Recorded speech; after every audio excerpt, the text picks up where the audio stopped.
편집 없는 날선 토크의 진수 라이브 썰전 시간입니다. 최민희 전 의원, 박정화 전 청와대 대변인, 강찬호 중앙일보 논설위원, 김민아 시사평론가 함께하겠습니다. 어서 오세요. 안녕하세요. 예.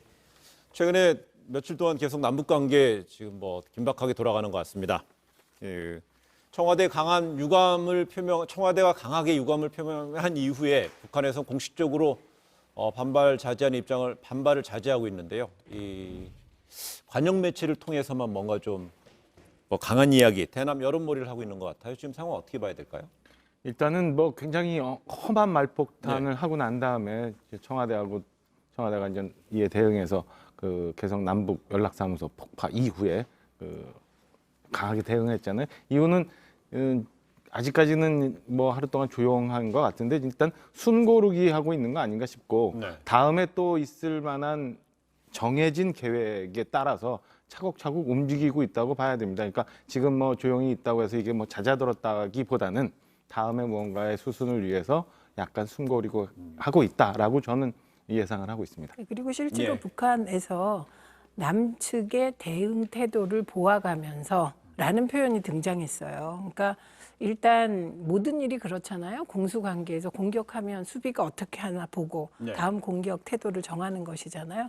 그러니까 어쩌면 기회는 그렇게 공격하고 수비하는 과정의 그 틈새에 숨통이 트일 뭔가가 있지 않을까. 지금 정부에서도 지금 대미 관계, 대북 관계, 그래서 대북 특사 얘기 나오지만 그것보다 먼저 대미 관계에서 어느 정도 여지를 확보할 것인가, 그리고 전 국민을 어떻게 안심시킬 것인가에 집중하고 있는 것으로 보입니다.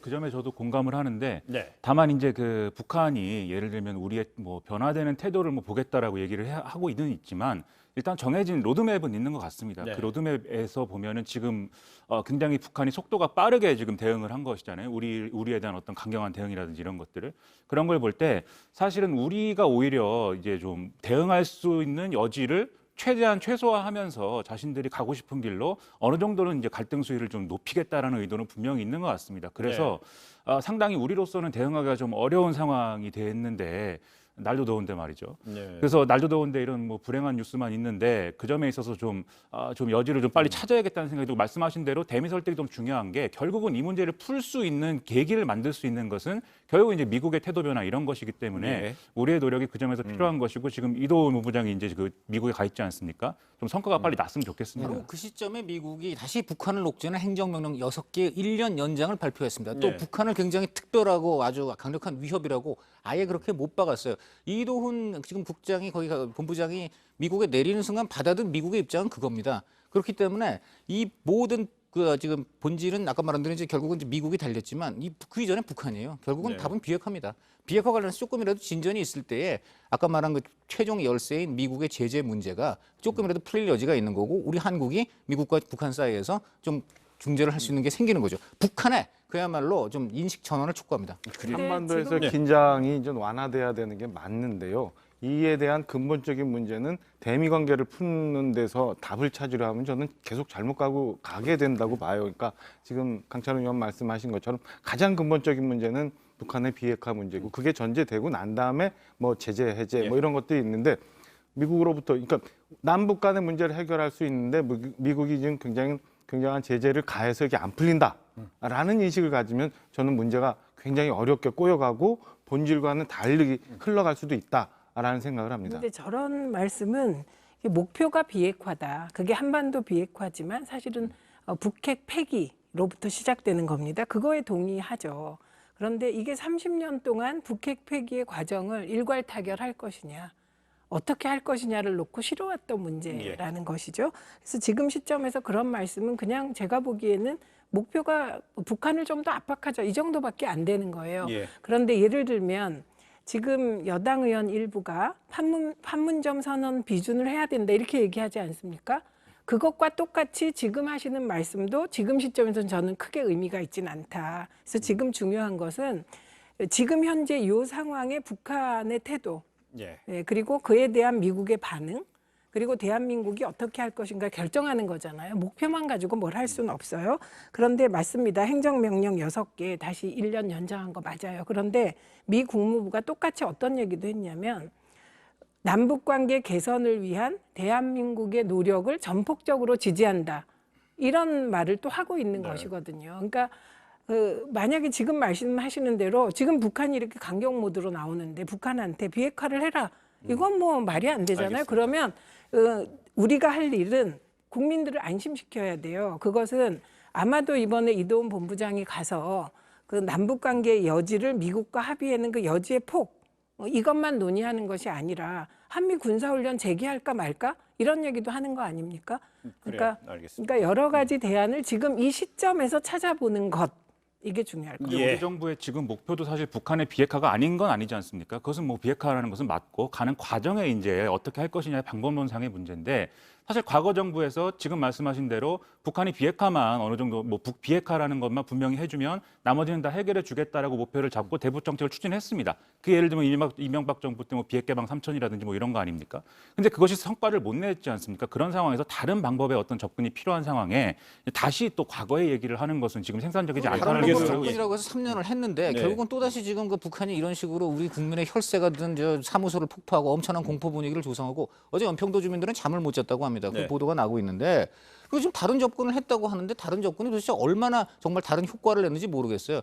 결국은 북한의 비핵화 의지가 그 우리가 생각하는 것만 그렇게 높지가 않습니다. 그렇기 때문에 여러 가지 접근을 해본다는 거는 좋지만 저 접근은 틀렸고 이 접근이 맞다. 지금 이렇게 얘기할 수 없습니다. 그래, 알겠습니다. 예, 없는 예. 데까지는 예, 물가로 우리 데리고 저기- 오는 게 필요한 거죠. 북핵 폐기 내지는 비핵화 문제가 뭐 과거 정권까지 갈 것도 없고 재작년에 있었던 이제 싱가포르 회담 이후에 이제 하는 노딜 그다음에 다시 판문점 회담 예. 이런 것들만 보면 최근 2, 3년간에 있었던 현 정권 내에서의 일을 지금 얘기하고 있는 거예요. 굉장히 많은 그 제재 완화 그리고 그 남북 경협 이런 것들을 목표로 해서 남북 관계가 해빙 모드를 가고 있었는데 어느 날 갑자기 어떤 연유로 지금 북한이 굉장히 알겠습니다. 도발적으로 나온단 그 말이에요. 어느 날 이래요. 갑자기라고 제가 지금 표현하시면 여기서 네. 곤란합니다. 이 이야기 여기까지. 왜냐하면 저희가 이제 비핵화 협상 관련했던 그 두 당사국 북한과 미국의 어떤 접근법, 그다음 북한의 비핵화 의지에 대해서는 저희가 좀 뒤에 볼턴의 어떤 회고록이라든지 트럼프 대통령의 반응을 통해서 한번 이야기를 좀 더 연결해 보도록 하고요.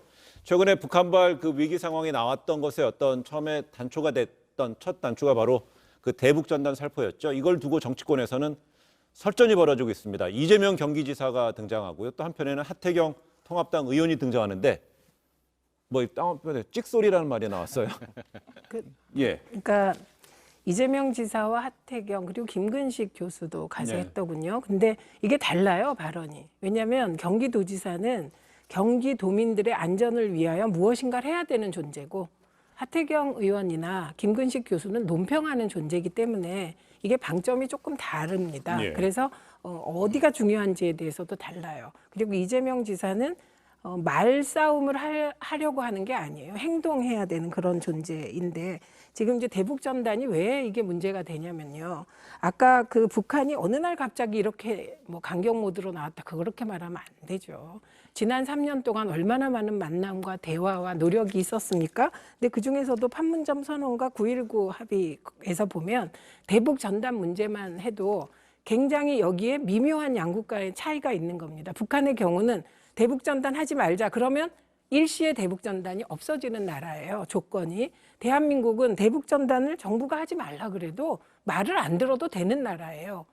예, 그렇기 때문에 대북 전단 문제 하나가 얼마나 남북이 다른 체제와 국민과 정부가 다른 관계를 맺고 있냐를 보여주는 것이거든요. 그래서 대북 전단이 문제가 되는 것인데 그러니까 예를 들면 북한이 대북 전단을 빌미로 그동안의 불만을 표출했다. 저는 이게 팩트에 가장 맞다고 생각합니다. 네, 맞아요. 그러면 지금 제가 요즘 고민하는 것은 어떤 조건이 돼야 이런 대북 전단을 가지고 양국 간이 이렇게 다른 태도 안 가질 수 있을까? 결국 국회가 나서야 되는 것이 아닌가 생각합니다. 예. 저는 이 이재명 지사의 상당히 강수인데 그 사실 특사경이라는 존재는 보통은 얘를 보건법을 위반했다든가 무슨 그 세금을 체납했다든가 이제 이런 분들을 보통 행정 조치를 하는 조직입니다. 예. 근데 이 조직을 지금 이제 전단을 뿌리는 분들을 현행범으로 체포하겠다. 이게 좀 다소 이제 그 적용에 논란이 있을 수 있습니다만 굉장히 치고 나간 거예요. 굉장히 그 뭐라 그럴까 정치인의 본능이 번뜩인다. 저는 그렇게 보는데. 지금 사실 저는 이재명 지사가 이렇게 과거에 남북 관계에 아주 관심이 많은 분은 아닙니다. 원래 경기도청 분들한테 들어주면 옛날에 운동권으로 치면 PD 계열에 가깝지 또 NL 계열이라고는 아니라는데 저는 이분이 이렇게 나온 이유는 저는 이분의 현재 정치적 위상, 법적 위상과 예. 관계가 크다고 봅니다. 바로 지난 18일 자신의 지금 300만 원짜리 벌금형 유무죄 여부가 걸린 대법원 지금 최종 심의에 있어서 전원 합의체가 지금 작동을 시작했습니다. 첫 심리 들어갔어요. 300만 원짜리 벌금형을 지금 그 바쁜 대법원 재판관 전원이 지금 합의체에 들어갔다는 것은 이 지금 이재명 지사 입장에서는 이 굉장히 중차대한 상황이에요. 저는 이 상황에서 본인이 굉장히 지금 승부수를 던졌다. 이것은 굉장히 대법원에 큰 영향을 미칠 수 있고 아니, 또 저는 그 전단에 대한 대응이 뭐 대법원 저는 판결에 충분히 어떤 영향을 판단하는 미치는지는 잘 이분은 모르겠고요. 제 얘기 들어보세요. 날도 말씀하시죠. 더운데. 네. 날이 덥다는 거하고 이재명 지사 입장은 탁 들어갑니다. 저는 그렇게 근데요, 봐요. 네. 그러니까 잠깐 제 얘기 말씀하시고요. 말씀 끝나고 맞아, 말씀하세요. 맞아. 네. 자, 저는 분명히 말하는데 이분은요 지금 제일 중요한 건 하여간 대법원에서 무죄 받는 거예요. 그건 어쩔 수 없습니다. 자, 그렇기 알겠습니다. 때문에 예. 이 사건은 굉장히 이건 정치적 파장을 크게 일으키는 사건이고 또 지금 친여 성향 지지층이 결집할 수 있는 상황이에요. 저는 그 점에서 이재명 지사가 그러니까 굉장한 승부수를 던졌다고 봅니다. 네. 저렇게 평가하시면 저 할 수 없이 네, 이러고 말씀하세요. 싶지 않은데 하태경 의원은 왜 이러십니까? 그것도 당연하죠. 좋은 지적. 네, 그러니까 하태경 하태경 의원도 의원- 지금 공생하는 거예요. 두 분이 제가 볼 때는 제일 이슈를 지금 선점하면서 서로 이쪽은 예를 들어 진보 지지층, 저쪽은 보수 지지층한테 각광 받. 전 그렇게 봐요. 공생이라는 표현을 썼어요. 네. 예. 아니 뭐 공생할 관계가 아니죠. 아, 이재명 공생이 되죠. 지사는 적대적 대권 공생이죠. 주자급이고 네. 저는 하태경 의원이 과거에 사실은 주사파 핵심 아니었어요. 그러면 이분이 지금 이러는 건 그런 식으로 자꾸 평가를 하시면 하태경 의원이 이러는 건 그러니까 주사파에서 그 완전 반대편 미래통합당에 가 있단 말이죠. 그러니까 그것을 뭐랄까요 탈색하기 위해서 그런다고 얘기할 수도 있습니다. 그래서 아니요. 그래서 저는 이런 식의 평가는 끝이 없다. 그리고 이재명 지사가 남북관계의 전문가냐 아니시겠죠. 그런데 지금 당장에 오늘 이재명 지사가 대북 전단과 그런 대북에 살포된 물품을 문제 삼은 것은 그것이 경기도 의정부의 한 가정에 떨어졌다는 거 아닙니까? 그러니까 경기도 도민의 안전을 유지해야 되는 도지사 입장에서는 저는 얼마든지 할 수 있는 모든 노력을 다해야 하는 것이 아닌가 싶습니다. 이게 이재명 도지사 입장에서는 말씀하신 대로 도민의 안전과 생명과 또 재산을 지키기 위해서는 그게 뭐든지 이제 할 수 있는 것이고 그런 맥락에서 평가를 할 수가 있겠죠. 근데 모든 것을 이제 어떤 의도와 이익의 관계로 얘기를 하면 사실 날도 더운데 뭐 하태경 의원이 뭐 이재명 지사에 대해서 뭐 찍소리라고 얘기했다 이런 게 뭐 중요하겠습니까 지금? 전혀 중요하지 않은 문제를 이 방송에서 다루는 것도 뭐 시청률 때문 아닙니까 그렇게 따지면? 그러니까 그렇게 평가하면 뭐 끝이 없는 거고 도지사가 할 수 있는 일을 제대로 했느냐 이것을 중심에 놓고 정치권에서 평가하고 이런 게 필요한 그런 거 거지. 도지사가 왜 작년에 상당히 그렇게 수많은 대북 전단이 의문입니다. 날아가고 그때도 다 위험되고 문제가 있는데 그땐 가만히 있고 왜 지금 할까요? 그러니까 그것도 그렇게 하고 이상하네. 뭐 두 분 다 찍소리라는 소리를 했으니까 두 분 다 적절치 못한 표현을 썼으니까 네. 뭐 그건 마찬가지인데 그동안은 그러면 이재명 지사는 뭘 했느냐? 두 번째는 나오나요? 전단 문제가 이제 계기가 돼서 남북 굉장히 경색돼 있는 상황에서 뭐 할 수 있는 일을 했다, 발 빠르게 했다라는 거에 대해서는 평가할 수 있어요. 그런데 그 이재명 지사 쭉 그 나열한 것들을 보면 마치 전단 문제가 잘못이 돼서 경기 북부에 있는 주민들이 북한으로부터 직접적인 위협을 받을 수 있는 것처럼 굉장히 크게 그 위험도를 높이 이게 적어 놓으셨거든요. 그런 거는 그럼 나의 주목도를 위해서 이렇게 표현하는 게 맞는 건가? 두 분 다 저는 뭐 이재명 지사도 그렇고 하태경 의원도 그렇고 뭐 찍소리라는 소리 하면서 국민들의 관심을 얻으려고 하는데 근데 지금 너무 한 가지만 한심해 보인다라는 생각이 듭니다. 저는 그래, 이렇게 지금 대북 있어서. 전단이 네. 북한이 어느 정도 반격할 소재인가에 대해서는 판단이 다를 수 있다고 생각합니다. 그러나 빌미가 될 수 있는 소재임은 분명해요. 왜냐하면 아까 말씀드린 대로 이게 상호주의잖아요. 모든 그 국가 간의 협상이 네. 북한은 대북 전단을 일시에 중단했는데 남한은 약속해놓고 중단 안 합니다. 그럼 이건 상호주의 원칙에 위배되는 거죠. 상호주의는 박정희 대통령도 인정한 남북 대화의 원칙 아닙니까? 그러니까 저는 대북 전단을 가지고 이렇게까지 하는 북한은 저는 로드맵이 있었다고 봅니다. 그 동의. 그런데 대북 전단이 아무것도 아니다. 이렇게 얘기하는 것도 동의가 그래, 안 알겠습니다. 됩니다. 적경 예. 지역 주민들은 불안하다고 지금 얘기를 하고 있고 불안하다는 것을 이제 표출을 하고 있습니다. 그런 상황이면 도지사가 이제 나서서 뭔가를 해야 되는 거죠. 불안은요. 대놓고 몇월 며칠 어디에 쏜다고 하니까 불안한 거예요. 그 밤에 몰래 가가지고 그동안 전단 뿌린 거는 효과도 많고 주민들도 모르는 가운데 다 끝났습니다. 그러니까 이런 것을 많지는 조금만 않죠. 그래서 조금 전 네. 참여는 뭐 호해주 얘기를 했는데요. 그 북한 총참모부에서는 북한의 민간 영역에서 통해서 남쪽, 대남 쪽으로 이제 살포를 한다고 이제 해놓은 상황이니까는요. 한번 그걸 지켜봐야 될 것 같고 이런 가운데 이제 탈북 단체들은 대북 전단 살포를 계속한다는 입장이죠. 이번 주말 거치면서 21일 날 쌀을 담은 페트병, 그다음 또 25일 날에도 또 뭐 전단 100만 장 이렇게 나오고 예고를 하고 있어서 이 접경 지역에서의 안전 문제에 대해서도 저희는 좀 뭐 상당히 관계 당국에서는 그 안전성을 좀 주셔야 될 것 같다는 생각이 들고요. 조금 전에 저희가 북미 협상 관련해서 북한의 어떤 비핵화 의지라든지 미국의 어떤 대응에 대해서 우리는 지금 모릅니다. 정확히 그게 백서가 나온 게 아니기 때문에요. 근데 그 어떤 일단을 알아볼 수 있는, 들여다볼 수 있는, 하여튼 추론해 볼 수 있는 상황이 나왔는데 바로 그 볼턴 전 보좌관이 낸 책에 대해서 트럼프 대통령이 또 강하게 트위터를 통해서 반박했습니다. 사실상 볼턴 보좌관이 마지막에 그 하노이 회담의 빅딜의 직전에서 과정에 상당히 좀 그 악영향을 줬다 이렇게 얘기를 했어요. 경과에 대해서 좀 보셨죠? 네, 대충 이제 지금 볼턴 전 보좌관이 회고록을 내고 있는데 이 건에 대해서 트럼프 대통령을 위해서 이제 백악관이 굉장히 긴장하고 있는 상황이고 예. 일부의 그 발췌록이 이제 언론 보도를 통해서 이제 흘러나오고 있죠. 이에 보면 볼턴 전 보좌관은 트럼프 대통령이 그 북한과의 관계에 있어서 뭐 나머지 부분은 다 아니었더라도 북한과의 관계에 있어서 굉장히 그 나이브하게 접근을 했고 그다음에 이 중요한 뭐 북한 비핵화 문제 이런 것들을 굉장히 그냥 언론용으로만 쓰고 있었다라는 얘기를 볼턴이 전 세세히 얘기를 하면서 싱가포르 회담, 하노이 회담 때 굉장히 그 쉽게 생각했다. 심지어는 그래서 뭐 핵 문제 같은 거는 관심도 없었고 그죠? CD 전달하는데 로켓맨이라는 CD 전달하는데 트럼프의 관심은 오직 거기가 있었다. 이런 것을 기술한 책이 이제 나오고 있습니다. 트럼프는 트럼프가 얘기한 트윗의 핵심은 이게 회담이 잘 진행될 거였는데 볼턴이 갑자기 김정은 앞에서 리비아 모델을 얘기했다는 거예요. 실패한 리비아 모델을 얘기했다. 그랬기 때문에 나와 잘 지내고 있던 김정은 위원장이 자신의 미사일처럼 그렇게 분통을 터뜨렸다. 이런 겁니다. 그러니까 네. 이거는 볼턴이 가지고 있는 북한에 대한 매파적 시각. 그리고 사실 볼턴은 미국 내에서도 굉장히 강경파에 해당되지 않습니까? 그 강경파의 태도가 현재의 북미 간에 이런 안 좋은 상황을 초래했다라고 트럼프는 반격하고 있는 것이죠. 근데 지금 바로 그 트럼프 대통령이 그건 이제 자기 참모 쓴 책에 대한 반격이지 모르겠는데 지금 낸시 펠로시 하원 의장한테 공개적으로 미국의 정책을 공문으로 보낼 땐 이렇게 했어요. 북한이 지금 핵 미사일을 마구 이렇게 위험하게 추구를 하고 우리의 무역 파트너들을 위험에 빠뜨리고 그래서 이런 도발적이고 안정을 해치며 억압적인 행위의 정책들을 해가지고 우리 미국에 특별하고 비상한 위협이 되고 있다. 이게 지금 트럼프가 공개적으로 미국의 책임을 지고 의회 지도자한테 이렇게 네. 얘기를 하면서 자기가 직접 행정명령을 발동했어요. 저는 그렇게 지금 자기가 정치적으로 궁지 몰려갖고 네. 자기 참모가 좀 이상하게 얘기했다는 거 이건 뭐 사적으로 하는 얘기인지 모르지만 트럼프의 가장 지금 공적인 입장은 직접 그 입으로 얘기한 거예요. 아주 비상하고 특별한 위협이 북한이다. 그래서 나는 이 북한을 그야말로 그 조지 플루이드처럼 아이캔 브리드식으로 꽉 얼매이는 6개 행정명령을 오늘 발동을 다시 하노라. 이렇게 해버린 겁니다. 저희가 좀 예. 전에 최민희 의원이 말한 건 저거잖아요. 지금 북미 그 1차, 2차 북미 회담의 어떤 실패, 노딜로 된 거의 과정을 지금 네. 짚어줬던 맥락을 짚어준 상황이니까 거기에 대해서 네. 얘기하려는 거죠.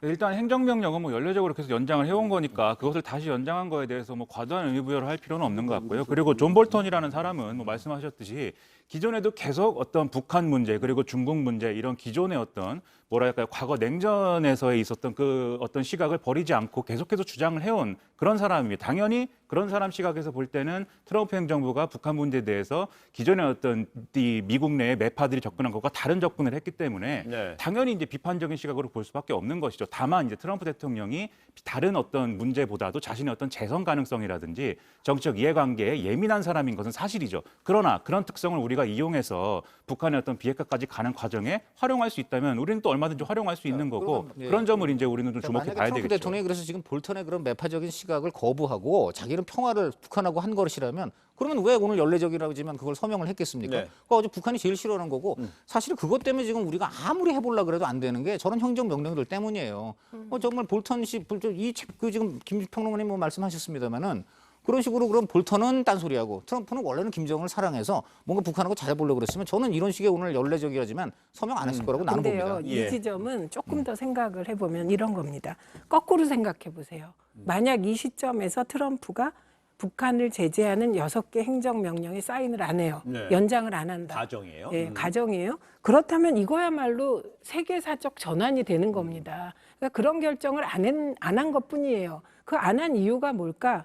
저는 그거는 북한이 지금 대북 전단을 빌미로 공세를 취하고 있기 때문이 아니라 네. 미국 내에 북한을 어떻게 북한 문제를 풀 것인가에 대한 사회적 합의가 되어 있지 않기 때문에 예. 그런 법적이며 제도적인 것은 그냥 과거 형식대로 가고 있다고 봅니다. 그러면 그런 시각을 계속 가지고 있다면 우리가 그럼 트럼프는 애초에 생각이 없었어. 남북관계를 해결할. 그런데 그냥 쇼만 한 거야. 이런 거라면 사실은 대한민국은 더 어려운 상황이 되는 것이죠. 그러면 봅니다. 네. 아니 그러면 더 어렵다. 그럼 어려우면 어떻게 하실 건데요? 어려울수록 이거는 더 어떻게 나가야 될까에 여야가 그 지혜를 모아야 예. 된다. 이렇게 결론이 나야 되는 것이죠. 이건 국내 여야의 지혜뿐만 아니라 미국 내에서도 좀 전에 뭐 그냥 과거의 관성이라고 표현하셨는데 저는 그게 전환되지 않은 건에 대해서 미국 사회가 아직 그 동의를 구하지 못한 상황이라고 봐요. 그러니까 이동 본부장이 지금 뭐 간 목적에 대해서는 의교가 분명히 얘기를 안 하고 있으니까 그렇지만은 저희가 뭐 대충 추정하면 미국이 지금 하고 있는 행정명령이나 제재 이런 것들에 대해서 협의하러 가는 걸로 추정이 되는데요. 이 제재에 대해서 북한에 대한 제재에 대해서 아직은 크게 변화 없이 제재를 계속 가하겠다는 사인이거든요. 그래요, 알겠어요. 예, 그래서 네. 저희가 보면 지금 여러분이 이제 두 가지의 이제 그 주제를 갖고 얘기했습니다. 그 트럼프 대통령은 재선을 앞두고 있기 때문에 지금 거기에 재선의 모든 상황이 지금 올인이 돼 있는 상황이고, 그다음 저희가 얘기했던 것은 지난 2년 전에 1차 회담과 1년 반 전쯤에 1년 4개월 전에 하노이 회담의 협상 실패한 내용에 대해서 얘기를 하고 있는데 그 원인에 대해서 여러분들이 좀 진단해 주셨는데, 근데 볼턴이 왜 지금 시점에 이런 책을 냈을까? 그런 문제 좀 하나 좀 들여다볼 필요가 있을 것 같고요. 트럼프 대통령이 그 회고록에 대해서 책에 대해서 반박을 했지만 실질적으로 최근에 1년의 그 남북 간의 긴장 관계에 대해서는 별다른 언급을 안 했어요. 그러니까 저는 그 볼튼이 왜 이 시점에 책을 냈을까? 대선 앞두고 책 팔아먹으려고 그런 거고요. 예뿐만 아니라 트럼프가 대통령 되는 거 안 바랄 수도 있겠죠. 왜냐하면 트럼프에 의해서 쫓겨난 사람이잖아요. 예. 그리고 사실 볼튼도 관료예요. 관료는 어느 나라나 다 마찬가지인 것 같아요. 굉장히 그 보신이 중요한가 봐요. 이런 얘기를 왜 지금 합니까? 그래요. 예, 그렇기 때문에 그 볼튼의 의도는 별로 중요하지 않고, 그런데 볼튼이 얘기한 것 중에 우리가 책을 못 봤지만 보도된 것 중에 보면 트럼프 행정부의 북미 외교는 한국의 창조물이다 이런 표현이 있어요. 예, 그리고 미국의 전략이 제대로 반영되지 못했다. 북미 양측의 전략보다 한국 통일 아젠다에 더 많이 치중했다는 부분이 있거든요. 예. 이런 부분은 정말 그동안에 문재인 정부가 얼마나 그 움직이지 않는 북미 사이에서 예. 대한민국과 북한의 통일이라는 아젠다 세팅을 위해 애썼다는 걸 볼튼도 보여주는 것이 그래요. 아닌가 합니다. 그거는 굉장히 긍정적으로 해석을 하신 거고요. 한국의 창조물이라는 게 다양하게 해석이 될 수 있는데 저는 역으로 이제 해석을 합니다. 그러니까 미국이나 볼턴이 생각하고 있었던 것과 달리 한국이 북한에 이 정도만 해주면 비핵화할 수 있다라는 잘못된 사인을 준 게 한국의 창조물이라는 표현으로 볼턴은 하지 않았나라는 생각이. 저도 한 가지만 하면은 이게 제일 처음에 시작된 게 그 우리 특사단이 미국에 가지고 트럼프 대통령 만나서 북한이 완전한 비핵화를 할 거다라고 하니까 트럼프 대통령이 그거 좋다. 당신들 가서 발표해라. 그래서 한국 관리들만 백악관 브리핑을 하는 희한한 일이 벌어졌습니다. 미국 관리들이 다 빠졌어요. 그게 무엇이냐? 지금 저는 볼튼이 그때 한국이 북한의 비핵화 의지를 과잉 전달했기 때문에 일종의 창조물이 된 것이다. 이렇게 지금 저는 아니요. 그렇다고 실제 봅니다. 예, 하노이 회담의 딜의 내용이 뭐 북한이 완전한 비핵화를 하고 거기에 대해서 뭐 미국이 뭘 한다 이런 구도는 아니었지 않습니까? 처음에는 영변 플러스 알파라는 뭐 북한이 내놓을 것이 있었고 그것에 대해서 그거는 싱가포르 이러저러한 이제 때 조각을 맞습니다. 맞춰가는 맞는데, 과정이었던 건데 그거 왜 그러냐면 그것에 대해서 존 볼턴이 중간에 이제 그 트럼프 대통령이 오라고 해서 들어가서 이제 처음부터 끝까지 대량살상 무기까지 다 얘기하면서 이제 노딜이 된 거잖아요. 예.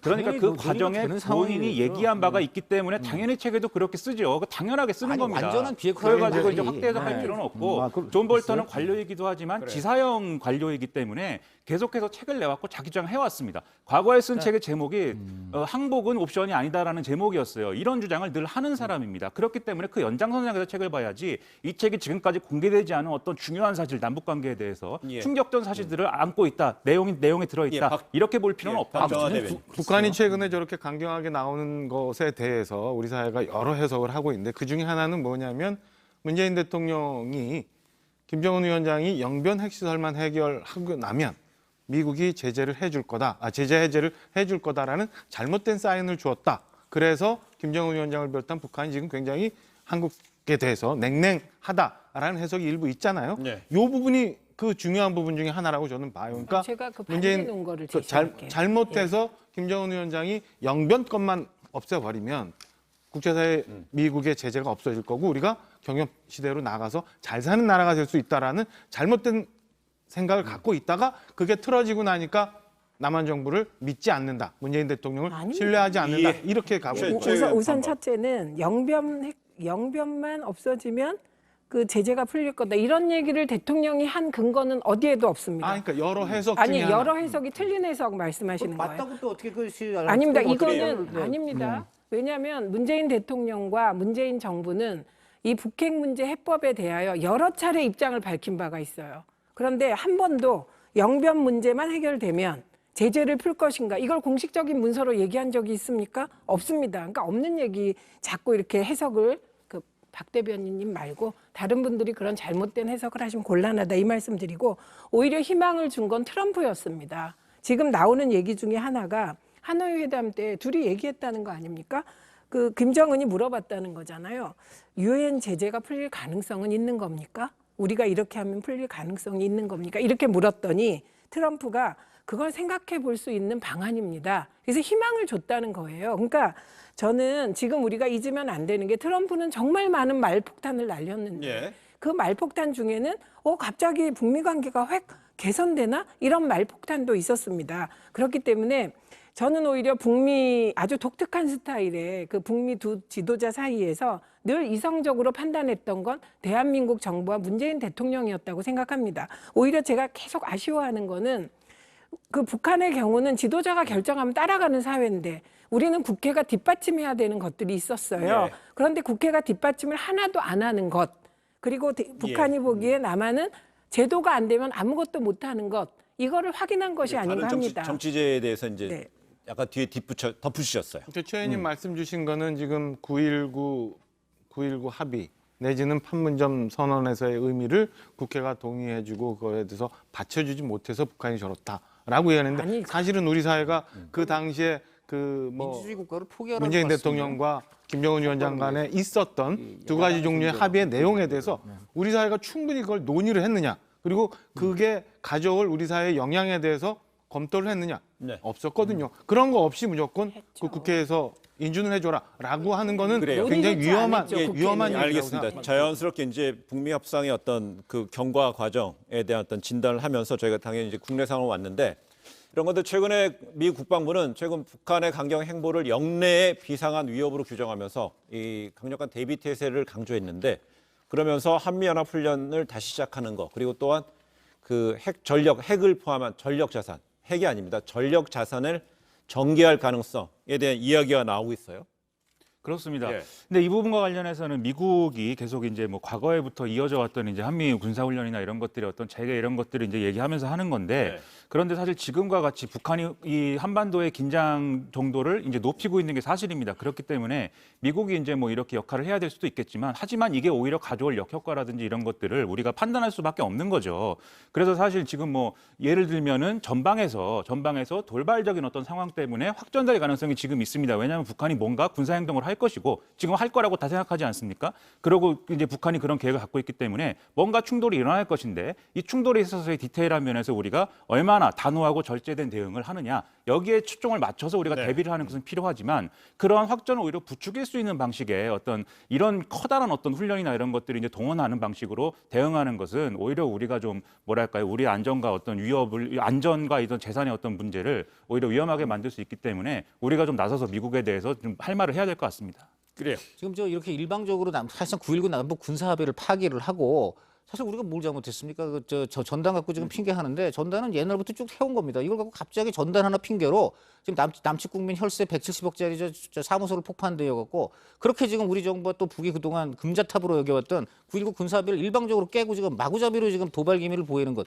이거 자체에 대해서는 우리가 분명하고 단호하게 북한을 꾸짖어야 됩니다. 그리고 이 부분에 대해서는 한미가 결연하게 만약에 조금이라도 그 합의를 어기고 이상한 도발을 하게 되면은 그 동맹 억지력으로 막는다는 얘기를 하는 건 당연한 겁니다. 예. 그걸 가지고 무슨 북한을 자극한다고 얘기하는 거는 마치 도둑놈이 밖에서 협박을 하고 앉아 있는데 저 사람들이 우리 어떻게 해줄게 모르니까 가서 뭐 읊조리고 비상하지 말게 하자. 저는 이거하고 비슷하다고 봐요. 양쪽에서 서로 필요한 당기는 센 세력들이 있으면 이 줄이 힘이 비슷해야 이게 탱탱하게 유지가 되는 거잖아요. 근데 사실은 지금 북한은 사실상 핵보유국이에요. 그 대칭 전력을 우리가 갖고 있지 못해요. 그러면 이에 대응하기 위해서 지금 긴장도를 높이고 있는 북한에 대응하기 위해서는 미국의 전력 자산 전개해야 되고 우리도 군 모두가 굉장히 긴장한 준비 태세를 갖추고 있어야 되는데 저는 필요하다고 봅니다. 그러니까 우선 첫째 화를 내자 같이 동의합니다.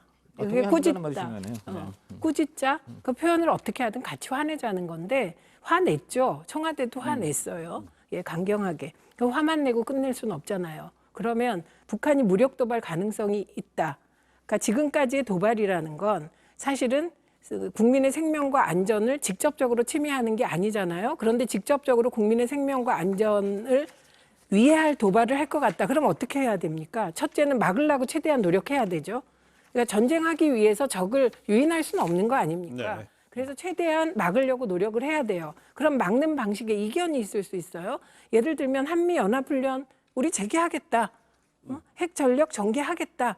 이렇게 얘기할 수 있어요. 그런데 그렇게 말하는 것과 실천은 별개의 문제라는 거예요. 그러니까 이런 어려운 문제를 풀 때는 말은 할 수 있어요. 그리고 논평 자유롭게 할 수 있어요. 야당 대표가 대통령을 이걸 빌미로 비난할 수 있어요. 그러나 문재인 정부와 민주당은 이 상황을 풀어야 되는 사람들이잖아요. 이게 무한 책임을 져야 돼요. 그럼 저는 지금 주문하고 싶은 것은 그러니까 그런 기본적인 대응할 수 있는 능력과 계획이 다 있다. 우리도 그거 공개할 수 있다고 생각해요. 그러니까 이게 그런 단계와 조건이 있는 것인데 예를 들어서 북한이 지금 이제 일종의 레드라인을 건드릴 수 있는 SLBM 공개라든지 잠수함 공개라든지 또는 ICBM과 관련된 어떤 행위를 한다든지 또 핵과 관련된 어떤 행위를 한다든지 그렇다면 지금 얘기한 대로 그것을 억제할 수 있는 억제력을 불러와서 보여주는 게 필요할 수 있죠. 근데 지금 우리 입장에서는 상당히 불쾌하고 날도 더운데 말이죠. 그 마음에 안 든다고 그 부셔버리면 되겠습니까? 부신 거에 대해서 우리가 화가 나지만 그것과 맞는 상응하는 대응을 해야 되는 것이지 그것 이상의 어떤 압도적인 것을 지금 우리가 하면서 갈등을 키울 필요가 있느냐 이 문제를 말씀드리는 거죠. 그러니까 그렇죠. 그럼 그러면 굉장히 오해인데요. 오해인데요.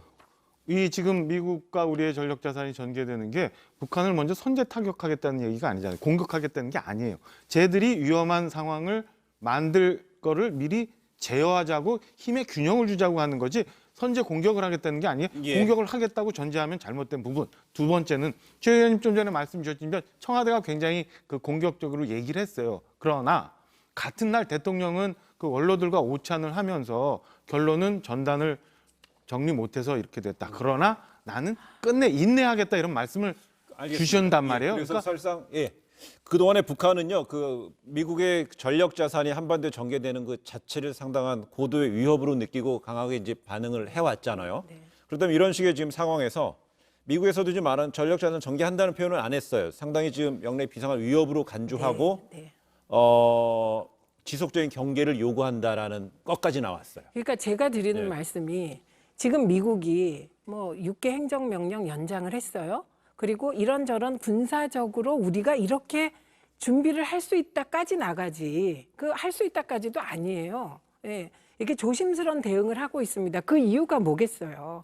이게 그만큼 관리하기 어려운 문제이기 때문이에요. 그리고 사실 이게 까놓고 얘기하면 대한민국은 지금 핵을 못 만드는 이유가 북한 때문입니까? 아니잖아요. 북한이 저렇게 된 것이 소위 핵을 이 선진국들이 IAEA를 통해서 후속 핵을 못 만들게 하는 그 조약 때문이고 북한이 그걸 어겼기 때문에 경제 제재를 받는 거잖아요. 그러니까 자꾸 미래통합당에서 핵 얘기가 나오는데 그렇게 하시고 싶으면 미국을 설득해야 돼요. 알겠습니다. 갑자기 지금 처음에 우리 아까 핵 남한의 얘기하셨기 핵 무장 때문에. 얘기까지 번졌는데 거기까지는 논점에서 벗어나서 안 하고요. 북한이 핵을 근데 이런 가운데 동인하라고 설득을 하라는 알겠습니다. 무슨 설득을 하라는 아니, 이 남한의 한반도- 핵무장 부분. 핵무장? 그건 다른 그래요. 문제고. 다른 문제인데 알겠습니다. 그건 다른 문제죠. 한반도는 이런 긴장 구도 속에서 오늘 그 문재인 대통령이 그 김현철 통일부 장관의 사의를 제가했습니다. 그동안에 뭐 그 정치인 출신의 후임자들이 많이 거론됐는데 이제 통일부 장관에 대한 공석에 대해서 정치인들에 대한 그 한마평이 있고 또한 지금 미래통합당의 김종인 비대위원장은요 외교안보 라인에 대한 전면적인 교체 얘기를 하고 있습니다. 과연 후임은 누가 좋을지 전체 다 교체가 돼야 되는 건지에 대한 이야기 좀 우리 네 분 축조를 해볼게요. 일단은 걱정스러운 거는 지금 그 청와대 내에서 네. 대통령을 보좌하면서 그 있는 안보실 중심으로의 기능이 제대로 움직이고 있는지에 대해서는 걱정스러운 부분이 좀 있습니다. 그러니까 정보가 수집이 되고 이에 대해서 분석을 하면서 최종적인 결론을 내서 그 정부 정책의 방향을 제시하는데 과연 이게 건강하게 진행되고 있는지에 대해서는 의문이 하나 있고요. 두 번째는 이런 면에서 외교안보 라인의 쇄신 내진 교체는 과거부터 옛날부터 오래된 얘기예요. 그렇기 때문에 예. 저는 통일부 장관 하나로 해결될 수 있는 문제는 아니고 이쯤에 좀 그 이런 부분이 좀 필요하다, 교체, 쇄신이 필요하다라는 생각입니다. 그리고 통일부 장관 지금 뭐 청와대 내에서는 통일부 장관이 뭐 사의를 했네, 이걸 가지고 책임을 졌네라고 하지만 그 동안의 구조를 사실은 보면은 통일부가 할 수 있는 일이 별로 없었어요. 제가 볼 때는 통일부 장관이 그 동안 뭐 SNS 활동이나 장관직을 수행하면서 있었던 일과는 별개로 오히려 저는 희생양이 되었다라고 해석을 좀 하고 싶습니다. 예. 뭐 해석은 자유신데 일단은 NSC 중심으로 당분간 현 상황에 대처할 것 같고 네. 그게 맞다고 생각합니다. 그리고 두 번째는 통일부 장관을 급하게 찾기보다는 저는 차관 체제로 운영하면서 청와대가 중심이 돼서 대처할 것 같다. 그다음에 세 번째는 김현철 지금 전 장관이 됐죠. 네. 장관의 사의 표명을 대통령이 받으신 거죠. 네. 근데 이 부분에 대해서는 평가가 엇갈리겠습니다만 저는 통일부의 존재가 무엇인지를 김현철 장관이 잘 이해를 못한 것이 아닌가 싶습니다. 저는 이제 김현철 장관의 경우에는 그 장관이 되기 이전부터 나름 소심파다 이런 평가가 있었기 때문에 좀 기대를 한 부분도 있는데 어쨌든 이렇게 돼서 상당히 좀 의아한 부분도 있는데요. 과거 정권에서 통일부 장관이었던 육일째 씨가 이런 말을 했습니다. 통일부 장관 솔직히 아무나 해도 되는 자리 같다. 그만큼 통일부 장관이라는 직의 위상이 굉장히 애매모호하고 낮은 상황이고 이 정권에서 이제 통일이라고 말하긴 뭐하지만 어쨌든 남북 관계를 좀 개선한다는 목표를 분명히 가지고 있었으면 그 위상을 좀 높여서 관료들이 이 정권의 어떤 남북 정책에 따라올 수 있도록 하는 그런 기능들을 통일부 장관이 해줬어야 된다고 생각하기 때문에 저는 그리고 좀 더 예. 정치적으로 힘 있는 통일부 장관이 필요하다고 생각합니다. 좀 더 힘 있는 통일부 장관. 그래서 저는 저 문재인 그 대통령이 인물 좀 제가 인물 한번 의미가 없습니다. 문재인 대통령 본인의 생각이 바뀌지 않으면 어떤 사람을 써도 그 현재 문제점을 결코 해결하기 어려울 거라고 저는 봅니다. 북한의 비핵화 의지를 너무 과잉 평가하고 대화에 너무 집착할 경우에는 저렇게 누가 써도 주관적으로 마찬가지죠. 저는 그렇게 모욕하시면 안 뭐가 됩니다. 모욕이에요. 저는 그건 분명히 그렇게 평가할 수 그래요. 있어요. 왜 말을 그래서- 의원님이 했으면 좋겠어요. 네. 그래서 아, 후임 장관으로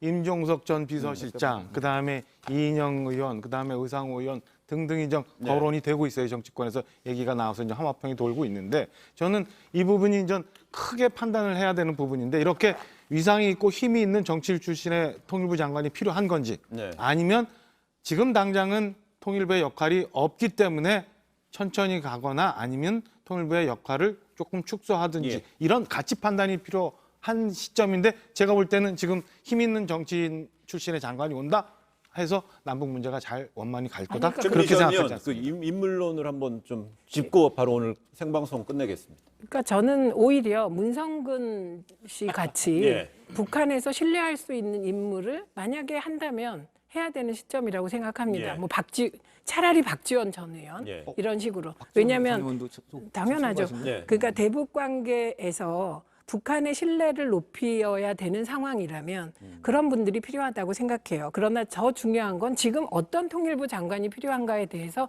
우리 사이에서도 합의가 안 되고 있지 않습니까? 네. 그러니까 저는 당분간은 차관 체제로 운영되지 않을까 하는 알겠습니다. 예측을 해봅니다. 예, 알겠습니다.